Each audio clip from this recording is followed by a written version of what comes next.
जनमत संग्रह के लिए भी आज वोट डाला जा रहा है। वोटिंग शुरू हुए 2 घंटे से ज्यादा का वक्त बीत चुका है और सुबह से ही पोलिंग बूथ पर वोटर्स की अच्छी खासी भीड़ नजर आ रही है। वोटिंग शाम 4:30 बजे तक चलेगी। इसके बाद 5 बजे से वोटों की गिनती भी शुरू हो जाएगी। शाम 6:30 बजे तक रुझान आने लगेंगे। बांग्लादेश में संसद की सभी 300 सीटों के लिए 1981 उम्मीदवार मैदान में हैं। आज बांग्लादेश के 12,76,12,384 वोटर्स अपने मताधिकार का इस्तेमाल कर रहे हैं।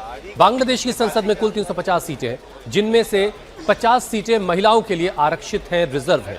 मुख्य मुकाबला तारिक रहमान की पार्टी BNP और 11 पार्टियों की अगुवाई कर रही जमाते इस्लामी के बीच है। शफीकुर रहमान जमाते इस्लामी के चीफ है और तारिक रहमान के साथ PM की दौड़ में शामिल है। बांग्लादेश के इतिहास में पहला मौका है जब शेख हसीना की पार्टी इस चुनाव में हिस्सा नहीं ले रही, क्योंकि उन पर बैन लगाया गया, इस पार्टी पर बैन लगाया गया। ये चुनाव मोहम्मद यूनुस के नेतृत्व वाली अंतरिम सरकार के तहत हो रहा है। यूनुस अगस्त 2024 से सत्ता में है। चुनाव के साथ साथ जुलाई चार्टर पर एक संवैधानिक जनमत संग्रह भी करवाया जा रहा है। अगर जनमत संग्रह में जुलाई चार्टर को मंजूरी मिलती है तो जो भी सरकार बनेगी उसके लिए यह चार्टर लागू करना जरूरी होगा। अभी तक के सर्वे के मुताबिक BNP की बढ़त है, लेकिन अगर वोटिंग का प्रतिशत 50 से 60 के बीच ही रहता है तो जमाते इस्लामी पार्टी बाजी मार सकती है। जिस गठबंधन को जमाते इस्लामी लीड कर रहा है उसमें वो सिटीजन पार्टी भी शामिल है, जो पिछले साल हुए आंदोलन के बाद बनी थी। तो 300 सीटों पर चुनाव हो रहा है। हालांकि एक सीट पर प्रत्याशी की मौत से अब 299 सीटों पर ही वोट डाले जा रहे हैं। 1981 उम्मीदवार इस वक्त अपनी किस्मत का फैसले का उनकी किस्मत का जो फैसला है वो अब EVM में कैद हो जाएगा, मतपेटियों में कैद हो जाएगा।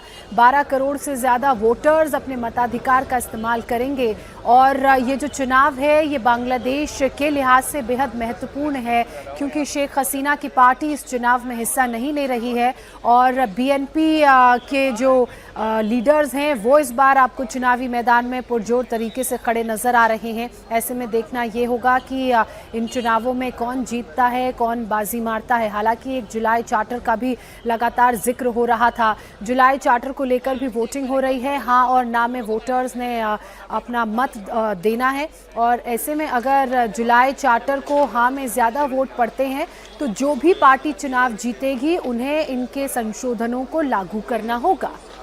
और आज शाम 4:30 बजे तक वोट डाले जाएंगे और आज ही शाम को वोटों की गिनती भी शुरू हो जाएगी। 6 बजते रुझान आने लगेंगे और रात तक काफी हद तक पिक्चर जो है वो क्लियर हो जाएगी कि आखिर बांग्लादेश में हुकूमत किसके हाथों में जाने वाली है।